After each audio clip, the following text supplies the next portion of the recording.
Greetings to Dr. Wan NURFARAHIN and Prof. Wan ROHANI. We from Group 3 will be presenting on topic pulmonary tuberculosis.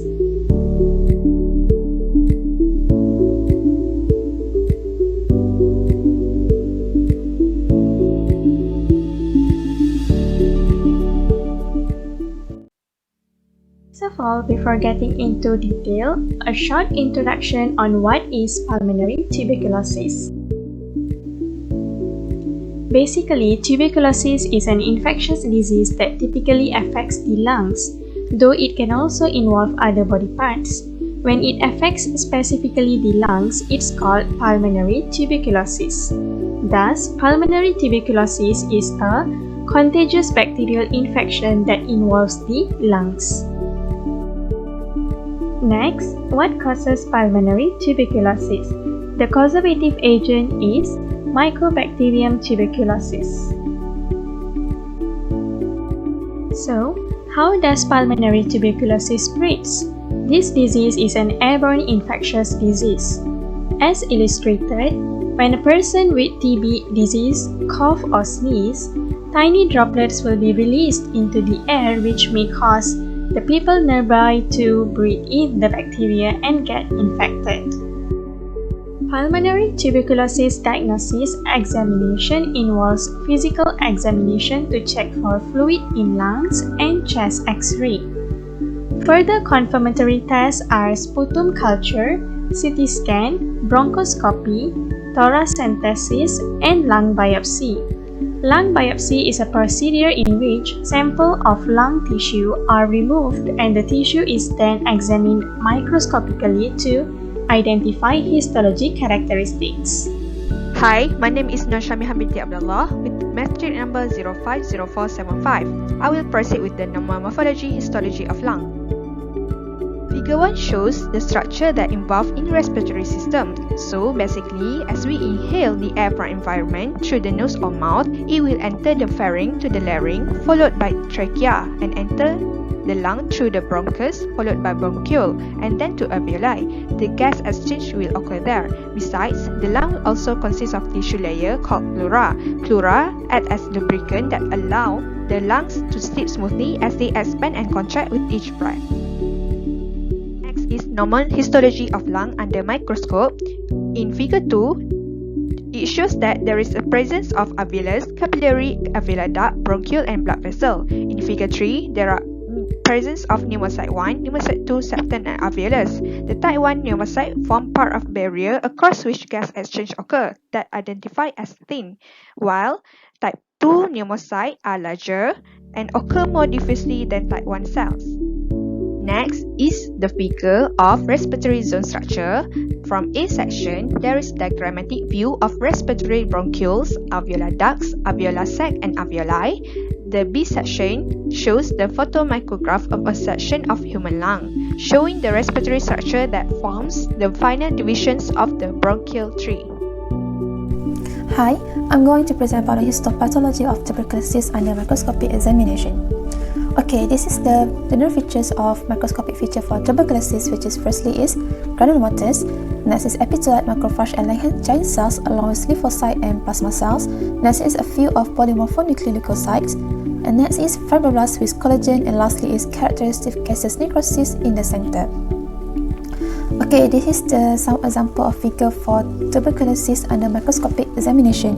Before figure 1, it shows of casus necrosis, a well-formed granuloma containing epithelioid macrophage, with a ring of lymphocyte and several Langerhans giant cells can be seen there. And we can see at the center, there is casus necrosis appearing as amorphous pink material. For figure 2, it shows lesions of secondary fibrocasus tuberculosis of the lung, showing wall of the cavity. Tuberculosis have two types, which is primary tuberculosis and secondary tuberculosis. Okay, for primary, it's more on gons focus, draining lymphatics, and hilar lymph nodes. It is 1 to 2 cm solitary area of tuberculous pneumonia, located peripherally under a patch of pleurisy, and is more often in subpleural focus in the upper part of lower lobe. Okay, this is the figure show the primary pulmonary tuberculosis. So for microscopic examination, it shows tuberculous granuloma with peripheral fibrosis, extensive cassation necrosis in the center of granuloma, and lastly, all lesions have fibrosis and calcification. For secondary, it is 1 to 2 cm apical area of consolidation of lung. It usually develops small area of central cassation necrosis and peripheral fibrosis. Secondary is atypical of tuberculous granuloma with cassation necrosis. So for microscopic examination, it will show wall and lumen of cavity has eosinophilic, and then granular caseous material which may show foci of dystrophic calcification, and then widespread coalesced tuberculous granuloma composed of epithelial cells, Langerhans giant cells, and peripheral mantle of lymphocyte having central cassation necrosis, and then the outer wall of cavity will show fibrosis. Okay, this is the other example figure for tuberculosis under microscopic examination. For figure 6, it shows the granulomatous endometrium, and then for figure 7, it shows the granuloma with caseous necrosis, and lastly for figure 8, it shows granuloma with epithelial macrophages and Langerhans giant cells. Okay, that's all from me. Thank you.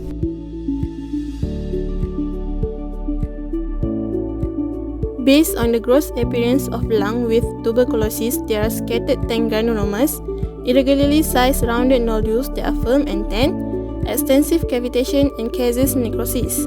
Extensive cavitation of multiple granulomas of lung are for secondary tuberculosis.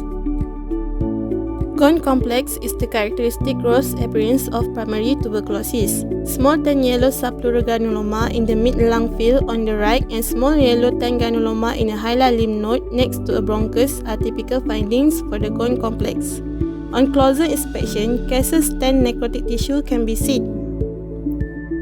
Lastly, in miliary tuberculosis, there are miliary pattern of granulomas because there are multitude of small tan granulomas about 2 to 4 mm in size, which is scattered throughout the lung parenchyma. Next, let's move on to pathogenesis of pulmonary tuberculosis. So, as my friend has mentioned before, pulmonary tuberculosis is a disease resulted from a bacteria called as Mycobacterium tuberculosis. The special characteristic of this bacteria is that they do not produce toxins. The pathological changes resulted from the host response to the organism is due to the hypersensitivity type 4 and immunity. Once the bacteria is inhaled and enter the alveoli, complement factors such as C2A and C3b coat the bacteria and acting as opsonin. This will attract the macrophage to the bacteria. However, special characteristic of this bacteria is that it is hard to degrade completely. Some of these macrophages will undergo special structural changes and develop into epithelial cells. Epithelial cells can be characterized by pale and eosinophilic cytoplasm, also with elongated nuclei. This may resemble epithelial cells. The other macrophages that are unable to destroy the bacteria fuse together, forming multinucleated giant cells. These multinucleated giant cells may have nuclei arranged in horseshoe or ring form, resulting in Langerhans type.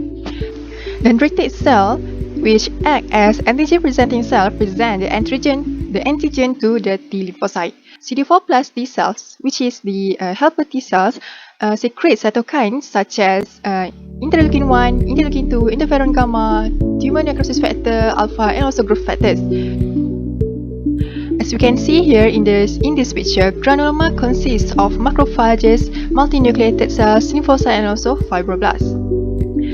As cellular immunity develops, macrophages that are loaded with mycobacteria are killed, resulting in the formation of the caseous center of the granuloma, causing caseous necrosis.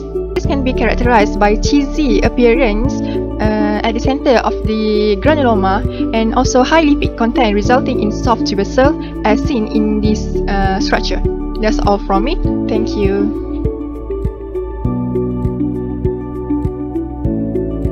As a conclusion, pulmonary tuberculosis is a deadly bacterial disease that affects the lungs by the spread in the air through mouth or nose, and the treatment for the active disease usually lasts from 6 to 9 months.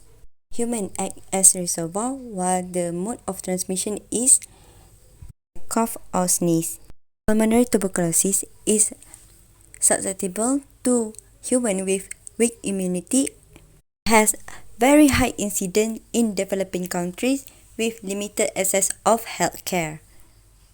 This disease can be cured and reduce risk of infection by effective diagnosis and treatment.